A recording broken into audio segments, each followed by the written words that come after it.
D'autres, je pratique depuis l'hypothermie depuis 17-18 ans.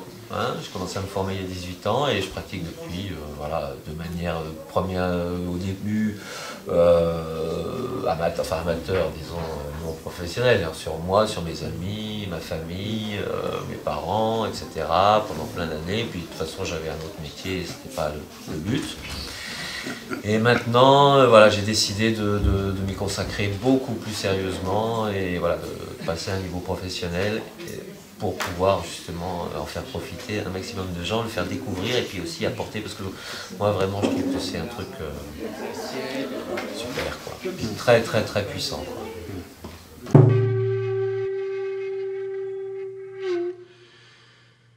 Ça date début du XXe siècle, on va dire, des années 1920, 1930. Ça a été mis au point donc, par un médecin japonais, le docteur Kinso Ito, donc d'où le nom Hypothermie, c'est son nom en fait, c'est lui qui a mis ça au point. C'était un médecin qui avait des connaissances en médecine chinoise bien sûr, mais qui s'était formé allopathiquement à la médecine occidentale, qui pratiquait beaucoup cette médecine-là, mais qui s'apercevait qu'il y avait des choses qui n'étaient pas très cohérentes, etc. Et donc en s'inspirant, voilà, comme je l'ai dit tout à l'heure, de plusieurs techniques ancestrales, a mis une technique plus moderne. Et il a fondé une école et voilà, formé des gens et qui maintenant au Japon il y a une école qui forme et qui pratique beaucoup, quoi. C'est donc dans une recherche d'apporter un maximum de bien-être à ses patients et comment dire, de mettre le potentiel santé à son niveau auquel il devrait être, en fait, dans un corps vivant, un organisme vivant, quoi, pour qu'il fonctionne au mieux possible.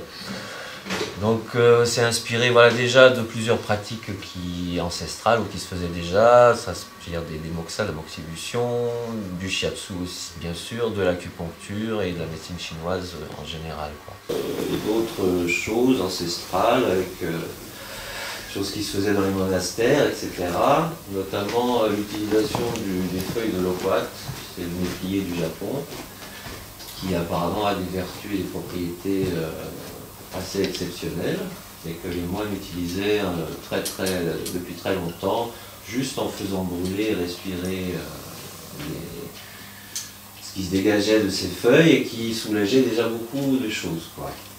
Donc tout ça lui a permis donc, de concevoir en fait des encens à base de notamment loquat et plusieurs autres plantes médicinales de la médecine chinoise, mais pas que, et des minéraux.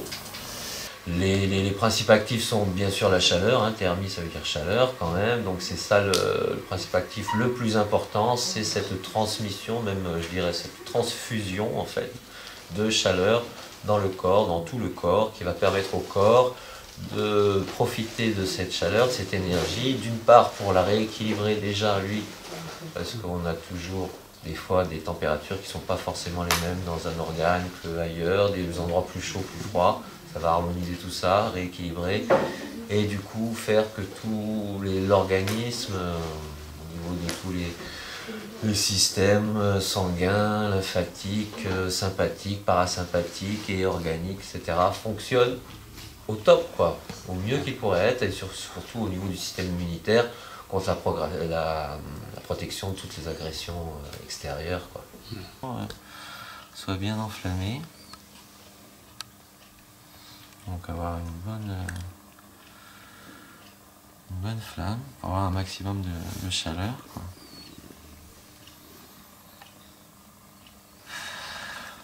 Donc j'ai éteint mes encens. Hein, pour l'instant, ils sont encore pas très très chauds, mais ils commencent à bien rougir déjà au bout. Et ils vont rougir sur toute cette partie-là. Hein, comme, je ne sais pas si vous voyez, ils commencent à vraiment être rouges presque à la moitié maintenant, etc. Donc je les mets, hop, là-dedans. Je règle mes encens. Voilà, j'ai des petites fenêtres ici qui permettent que ça continue à, bien sûr,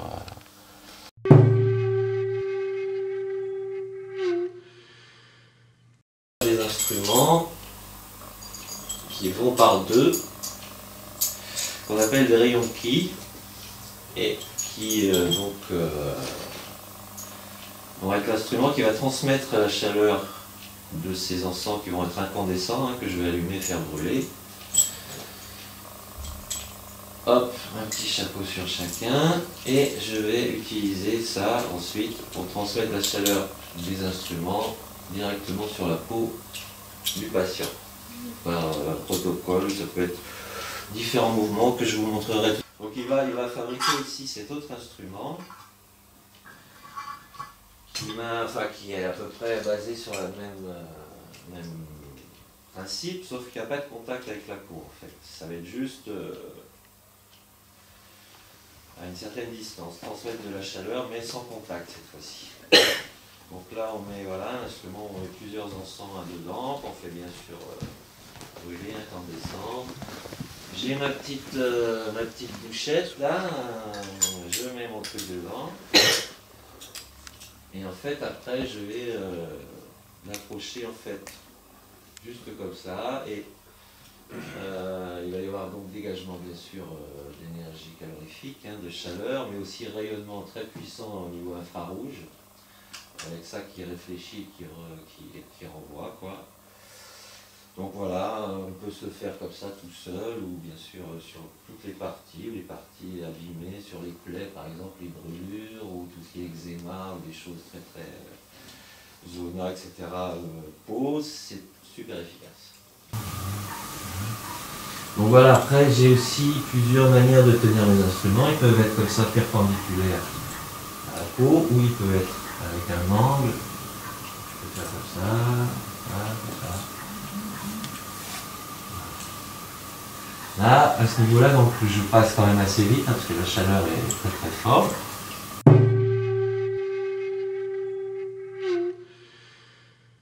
Je préconise toujours d'avoir un petit moment de dialogue avec son patient, ne serait-ce que pour le mettre à l'aise. Pour moi, ça fait partie du soin en général, que ce soit l'hypothermie ou autre chose. Il y a une prise en charge du patient. On ne peut pas dire bonjour monsieur, allongez-vous et paf paf paf. Non, moi personnellement, je ne fonctionne pas comme ça, quoi. Après, voilà, la séance, après un petit échange, un petit dialoguing, qui peut prendre peu ou beaucoup de temps, ça dépend si la personne a envie aussi de parler, de dire pourquoi elle est là, ce qu'elle ressent, etc. Hein. Moi, j'accorde beaucoup d'importance aussi à l'écoute. Après donc cet échange, la séance, donc c'est comme un massage sur une table de massage ou au sol, par terre sur un tapis, un tatami, quelque chose comme ça. En principe, sur une séance, je vais utiliser les 2 bâtons d'encens complètement, donc je vais à peu près les diviser en 3. Et je vais faire 3 fois renflammer mes bâtons pour les rendre incandescents durant la séance. Et donc va durer 15 à 20 minutes. Pour une séance classique, on va dire, voilà. Il y a une infinité de séances en fait, hein. Rien que par... il n'y a pas un protocole très spécifique, non, je ne vais pas à chaque fois, il y a un point ici, il faut que je le fasse, pouf, tac tac, ou je fasse un cercle ici, ou ici, ou ici, ou ici, ou ici, ou ici, ou là, non. Ça peut être oui, ça peut être non. Ensuite, la pression, c'est pas quand je suis sur la jambe, je ne fais pas toujours la même pression sur cette partie de la cuisse, non. C'est pas toujours avec la même chaleur non plus.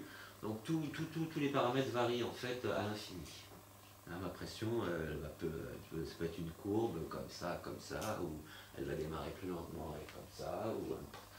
La rapidité c'est pareil, je ne vais pas faire tout le temps, non, je ne suis pas sur une certaine vitesse et je la garde constante. Non, mon mouvement, il va peut-être commencer doucement et puis d'un coup je vais accélérer ou pas, ou pareil quand je circulaire, peut-être je vais commencer comme ça, puis après faire un truc comme ça.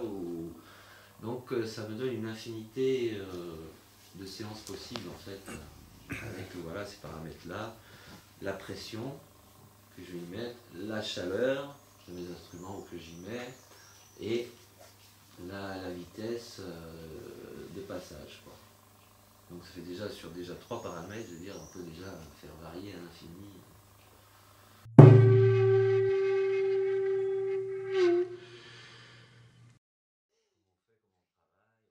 J'observe depuis que je le pratique, non seulement sur moi, mais sur les autres personnes, que physiquement c'est quelque chose qui apporte énormément comment dirais-je, d'un autre rapport à son corps, à l'intérieur, surtout au fonctionnement de son organisme, d'avoir une conscience plus grande en fait de tout ça. Et quand on a cette conscience-là, on arrive beaucoup plus à sentir ce qui se passe et aussi à contrôler en fait et à influencer les fonctionnements internes de notre corps, quoi, à se dire mais je veux pas tomber dans une espèce de truc où je suis une victime, où je suis quelqu'un qui subit. Non, j'agis. Voilà, c'est ça que ça m'a appris un petit peu, c'est d'agir pour soi-même, pour sa santé, pour son corps, et du coup, bien sûr, pour son psychisme, parce que c'est la clé, quoi, du bien-être.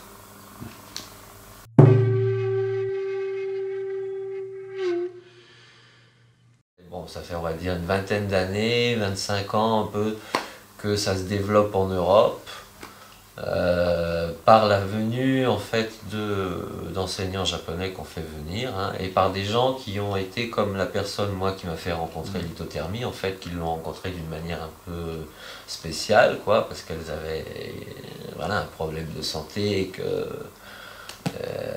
c'était possible de rencontrer cette technique-là, et donc c'est ces personnes-là qui ont voulu le développer ensuite en France ou en Europe, dans d'autres pays, et donc qui se sont un petit peu qui se sont rencontrées en fait parce qu'elles étaient très peu nombreuses à l'origine à connaître et à pratiquer, et qui ont essayé donc de se fédérer et donc de propager ça en faisant venir des enseignants, en essayant d'en parler, de dire ben voilà, moi je vais organiser une rencontre avec ces gens qui viennent du Japon, qui vont nous parler de ça, et petit à petit voilà, ça se met en place. Alors après c'est très contrôlé quand même par les Japonais, hein, par l'école de Tokyo et les enseignants qui sont là-bas, c'est-à-dire qu'ils ont quand même un regard, mais on a quand même établi avec un des enseignants, le principal qu'on fait venir le plus souvent et qui est notre maître, on va dire, et plus dans sa tendance à lui, qui commence depuis quelques années à nous faire confiance en fait, et donc